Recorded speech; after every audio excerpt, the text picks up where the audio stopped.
Hi welcome back my channel. முருங்காய் உருளைக்கிழங்கு வச்சு ஒரு சூப்பரான சைட் டிஷ் பார்க்கலாம். அது எப்படி செய்யலான்னு பார்த்துடலாமா? இதில் என்ன காஞ்சோன்னா ஒரு 4 காஞ்ச மிளகா, கொஞ்சம் கருவேப்பிலை, வெட்டி வச்ச வெங்காயம் போட்டு நல்லா வதக்கிக்கலாங்க.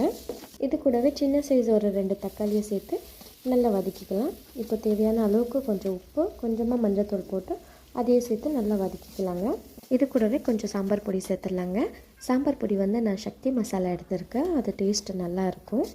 இப்போது உருளைக்கிழங்கு முருங்காய் வேக வச்சுருந்து அது இது கூட சேர்த்துலாங்க. சேர்த்துட்டு ஒரு 2 நிமிஷம் மூடி போட்டு இது நல்லா எண்ணெயில் குக் ஆகட்டும். இப்போ கடைசியாக கொஞ்சமாக கொத்தமல்லி தூவிட்டு இப்போ நல்லா மிக்ஸ் பண்ணி இறக்கிட்டால் நம்மளோட சூப்பரான ஒரு பொரியல் ரெடி ஆகிடுச்சுங்க. இது பொரியல் தொக்கு எப்படி வேணாலும் சொல்லலாம், ஆனால் டேஸ்ட்டு மட்டும் சூப்பராக இருக்கும். கண்டிப்பாக நீங்கள் ட்ரை பண்ணி பார்த்தே ஆகணும். ட்ரை பண்ணி பார்த்துட்டு எப்படி இருந்துச்சுன்னு கமெண்ட்டில் சொல்லுங்கள். இந்த வீடியோ உங்களுக்கு பிடிச்சிருந்தால் லைக் பண்ணுங்கள், ஷேர் பண்ணுங்கள், கமெண்ட் பண்ணுங்கள். ஹலோ மறக்காமல் நம்ம சேனலில் ஃபாலோ பண்ணிக்கோங்க. தேங்க்யூ.